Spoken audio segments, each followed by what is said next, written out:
June 12 happened under my watch. Mistakes, oversights, and missteps happened.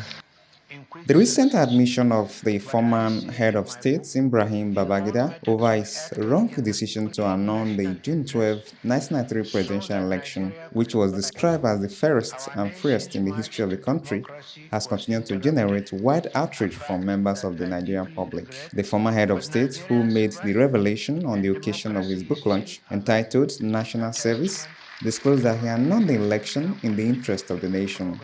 Babangida expressed regrets over his action, noting that the election was fairly won by Abiola. According to Babangida, he was forced to annul the election because there were forces in the military hierarchy who were plotting to kill Abiola if he had been sworn in as the president of the country, pointing out that his planned assassination would have thrown the country into another civil war. This revelation has since sparked reactions from members of the public across the nation. Reacting to his admission of guilt and justification for the annulment, some legal practitioners and journalists in Benin City, the Edo State capital, knocked the former head of state for his infamous decision. They faulted him for his actions, stressing that it was never done for the interest of the public, but for his selfish and lust for power. They noted that his action led to massive oppression and killings across the length and breadth of the country, all in the struggle for democracy. That story holds no water.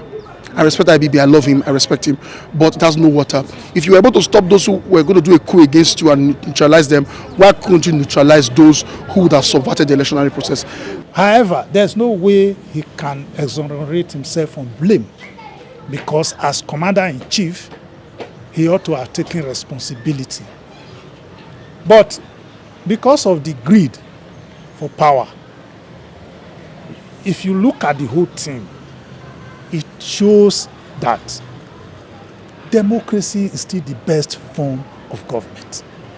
All those things were happening because all of them were eyeing power through the barrel of the gun.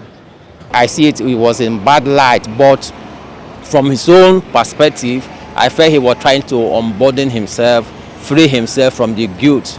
But that also has thrown up a lot of questions. So it couldn't have been in the national interest. He couldn't have done that in the national interest. I don't believe that.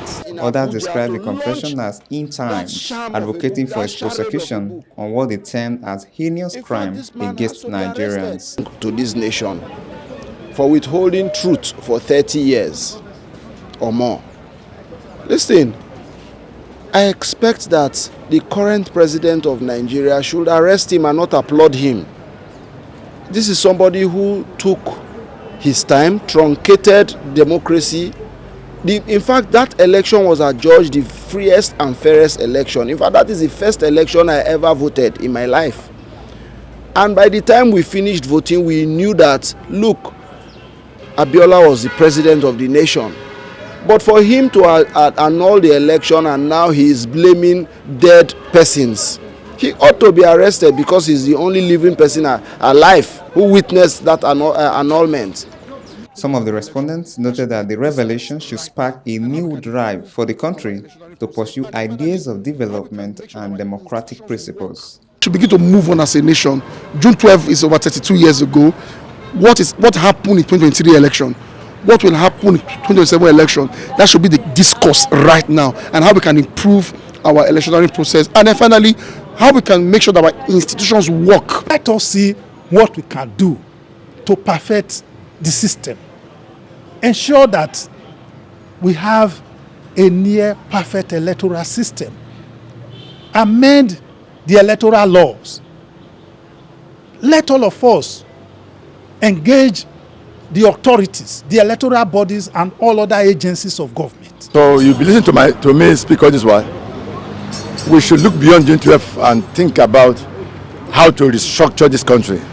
Whatever the man says is overtaken by events, if you ask me. So we should team up and look for the way forward for this country.